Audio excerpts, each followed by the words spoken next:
Hey guys, welcome back, it's Ripe again. In today's video, an entitled Karen influencer parked in a disabled parking spot despite not being disabled. She claims she has the right to do so because she is famous. Here is what happened. Let's dive right into the story. The title story starts like this. This incident happened a few months back when I was doing some grocery shopping. For context, I'm disabled and have to use a wheelchair to get around. I can also use a cane, but it is taxing on my body and I much prefer the wheelchair. So I frequently shop and run errands at the local shopping center since it's both closer to my place and has parking spots for people like me. My city still does not have a lot of architecture that caters to us or is accessible to us, so this one is very important for me. Anyway, I was driving around looking for a spot when I noticed a rather flashy luxury car with the most obnoxious license plate ever. That license plate literally said influencer, and while on any normal day I would have just chuckled and ignored it, today I was just frustrated because that so-called influencer car was parked in the disabled spot closest to the entrance of the store. It was not the first time that had happened. In the last few years there has been an influx of able-bodied people parking in the designated disabled parking spots. Sure, the parking lot is not huge and gets filled up quickly, but there's another one just across the road that can be used. And while many nice people do use it, I always see the most expensive and flashy cars parked in the disabled spots. As I slowed down my car to watch, a rather well-dressed woman exited the car and started checking out her face and appearance in the side mirrors. She then held up her phone to her face and pointed at the car behind her and then at the store as if she was recording or live streaming. I couldn't hear anything, but it was clear this was all part of her social media content. And well, with no disabled parking spot available, I parked my car into a regular spot further away and took out my disabled placard, hanging it on my rearview mirror. I then had to grab my cane and get out, and I walked over to the woman who was still recording. I cleared my throat to get her attention and asked rather politely to not park in the disabled spot as people like me need closer access due to our disability. I honestly didn't expect her to move her car. I have learned from experience that people who go for a disabled parking spot are usually the same, who think that we are taking advantage of our disability to get things. But still, I wanted to tell her, so hopefully next time she wouldn't do this. But this woman, who I'm gonna refer to as Karen from now on because she was truly behaving like one, scoffed at me and turned away. I thought that would be it and started walking away, but then she addressed me, though not directly. I looked up to see that she had her camera in selfie mode and it was pointed at me, who was behind her. I also noticed that it was indeed a live stream. She then started mocking me, saying how people like me want everything on a silver platter. She turned around to show her car and then back again to me behind her and said how only cheap people like me want to get things for free. I got angry and told her that not parking in a space which was not meant for you is not asking for free things. She then looked at me, her hand still clutching her phone with both of us in the frame, and it was getting annoying at this point. And she had the audacity to say that she was a working member of society and someone who had much more value than me because of her 50,000 Instagram followers. As if that meant anything, and due to her being famous and thus having the right to park wherever she pleases. Anyway, I tried to walk away because I was already feeling uncomfortable with her pointing a camera at me, but then she said in the live stream how women should be careful of men like me who harass them under the disguise of being disabled. Like what? You parked in a spot meant for me, and when I come to tell you, you have the audacity to pull the gender card on me? At this point, other shoppers have started to notice the commotion and stopped to watch. I was also starting to feel so damn angry at her now that I walked away from Karen's camera and told her that I would call by-law officers if she didn't move because the spot is legally reserved for disabled users only and obstructing access is a civil offense. As expected, she started throwing a tantrum, saying how I'm taking advantage of the law and attacking her for what she claimed was her right. I kept backing away to make sure that I was not in the camera. I don't know why I did that because my face was already captured, but I didn't feel comfortable being in the view. Knowing this would not go anywhere, I took out my phone too. But Karen then turned and pointed her phone directly at me and rushed towards me, shoving it in my face and screaming how everyone should see what kind of a pervert and harasser I was. One of the shoppers also rushed towards me and stood between us, pushing at the camera away with his arm, but this Karen started again screaming about how how this man was touching and harassing her. I'd already started to dial for the police when I saw a woman approach us, and she told Karen that she could move the car for her if she was not able to. She was pretty sarcastic here, but with a sweet tone that made me laugh. Of course, Karen did not take people taking my side kindly. She stormed back to her car, and for a second I thought she was gonna drive away, but she came back with a flask and started throwing water at us. The person in front of me tried to stop her, but before he could do anything, Karen threw water in his face. The woman standing next to her managed to hold Karen's wrist and snatched the flask from her, which made the Karen shout even louder and claim that we were ganging up on her and touching her property without permission. Thankfully, I saw 2 bylaw officers approaching us along with a person who had probably called them. They reviewed the situation, asking the shoppers what they had seen, even though Karen tried her best to butt in and accused them of lying. After about 10 minutes of this chaos, the officers issued Karen a substantial fine for illegal parking and disturbing the peace. Again, this Karen started shouting at the officers that their decision was wrong and they were being sexist. The officers explained everything again like they were talking to a toddler, and in a true toddler fashion she threw herself on the ground. We watched as she yelled and shouted how she would not move because she was being discriminated against. She also kept live streaming and shouting to the camera how unfair the officers were being and were no doubt bribed by me. I watched as the officers told her that if she didn't comply, her behavior would only make the consequences worse. Karen then quieted down at that and eventually got up. She started crying then, though it had no effect on the officers who fined her. After that, Karen stormed back to her car and drove away, driving rather carelessly into the traffic. The officers asked if I wanted any other help, and when I said that was enough, they went away and the man who had helped me earlier came to help me back to my car. We chatted for a while, and apparently his sister was also disabled, and so he himself had seen things like this happening around. I offered to exchange numbers in case she ever wanted to hang out with other people like her, and he agreed, and then we bid each other goodbye. People still continue to park in the disabled spot, but nowadays bylaw officers are usually around now, so thankfully things have not escalated since then. I also never saw that Karen again, so that's another good thing for me. And yeah, honestly guys, I hate people that park in disabled spots when they have no right to do so. I really hope Karen here learned her lesson, but then again, I think these kinds of people just do it again and again until they face real consequences.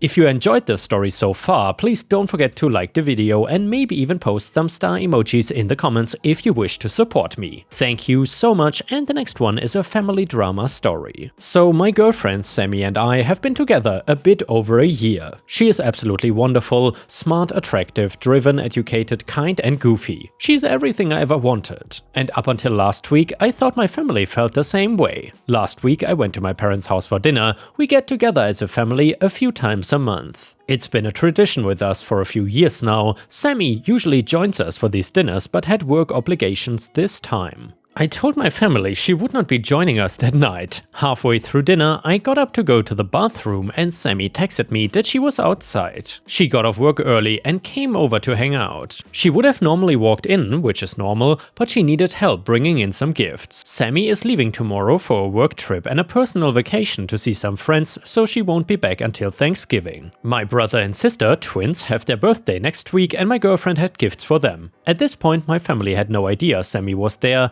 We walked inside and headed to the kitchen, and we overheard my family talking. My sister was saying that she was glad my girlfriend was gone because she couldn't stand a family night being ruined by my girlfriend being annoying. My brother and other sister agreed about how annoying and awful my girlfriend is. My dad made a comment about how they should be nice to Sammy, and my mom chimed in with, "Sammy is nice and all, but I cannot believe that OP likes how fat she is. He can do so much better." My family, even my dad, agreed, and my sister piped up that I was dating down because I'm still rebounding from my last girlfriend, which was 5 years ago. Honestly, I was floored. My family has always been so nice to Sammy, and I've never heard them talk bad about her. I've never heard my family say mean things about anyone, to be honest, and Sammy walked into the kitchen and dumped the presents on the counter. She was crying and mumbled something about happy birthday, and then took off out the door. My family looked shocked and a bit embarrassed. I asked my family what the F was wrong with them and did not stick around for an answer. I went after Sammy, she was in her car crying, and now Sammy is usually tough but family is super important to her. She got no family aside from an alcoholic dad that she doesn't have any contact with. My family was like her surrogate family, something she always wanted. She was overjoyed when my family welcomed her and invited her to family events. The presents she brought my sister and brother were paintings she had spent many hours working on. And yes, she is fat, but I prefer thick girls always have. To me, she is gorgeous and exactly what I like. But even then, she has lost about 40 pounds since we started dating. I would love her at any weight and I'm proud of the work she has done. I've no idea what they mean about her being annoying. She comes when she's invited and usually brings baked goods or beer. She has taken my family out to dinner multiple times and is extremely generous with them. She has even become the go-to babysitter for my sister and her 2 kids. Also, she helped my brother get a job in her company. She pushed really hard to get him hired and put her professional reputation on the line. She has never asked for repayment or holds it over anyone. She even does the dishes when we come over for dinner. The thing that makes this even worse is I was planning on proposing to her in the next few months. I had planned on asking my sisters to come with me to pick out her ring. Now, Sammy has not said much about it and hasn't talked to me much about this incident. She has always wanted a family and she does not understand why my family does not like her or what she has done wrong. She said she'd talk to me more when she gets back from her trip. I don't want to lose her over this. I would take her over my family. Sammy has not been her usual cheerful self this week and I've caught her crying more than once since this incident. I try to comfort her, but she tries to play it that she is fine. At this point, I've no idea if I even want them in my life anymore. All of them have reached out to me with weak apologies full of justifications. I asked my mom if she had apologized to Sammy, and my mom said that I could pass on the apology. To be fair to them, all of them do feel bad about what happened and seemed extra embarrassed about this, but no one can give me exact reasons why she is annoying or how she has ruined family nights. My dad is the only reasonable one that has offered to apologize to Sammy directly. What do I do here? I don't want to get rid of my family, but Sammy matters more to me at this point. I want Sammy to know that I'm fully in her corner, and I don't want her to feel guilty if I have to cut out my family. And yeah, Ripe Stars, I'm curious, if this happened to you, what would you have done? Would you have cut out your own family? Or would you have tried to salvage the relationship between everyone? Honestly, this is a really hard one, I have to say. And then again, even if they apologized, it would still feel weird in future situations, at least for me.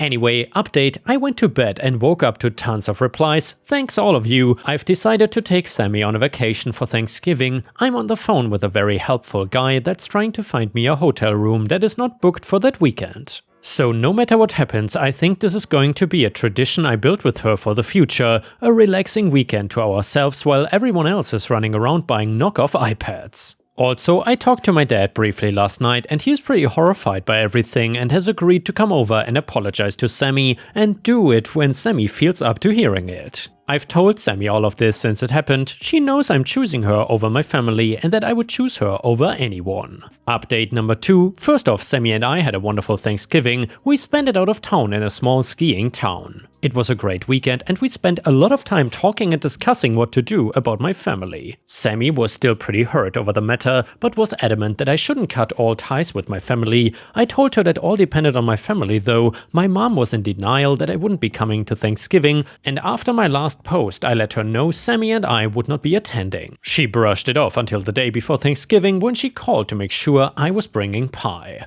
I reminded her that I wouldn't be at dinner and she broke down crying. She told me she was sorry for hurting Sammy and would like the chance to apologize. I let her know she would have a chance after Thanksgiving. And then, after we got back from our Thanksgiving trip, my parents came over for dinner. I had okayed this with Sammy beforehand. She thought my parents deserved a chance to make this right, and frankly, I think she really wanted to mend things with my family. The dinner was awkward to say the least. My dad started out by offering Sammy a genuine apology. He told her he was extremely embarrassed and genuinely wanted to make things up to her. They had a nice chat and the talk with my mom, well, that went okay. My mom cried through most of it and tried to reinforce that she was very sorry. I couldn't tell if she was sorry or just upset that I was taking Sammy's side. I don't think Sammy was convinced either. A few days after dinner, my mom called Sammy and asked her to lunch to talk by themselves. Several comments in my last post mentioned that my family probably felt Sammy was annoying simply because they felt intimidated or projecting their own issues on her.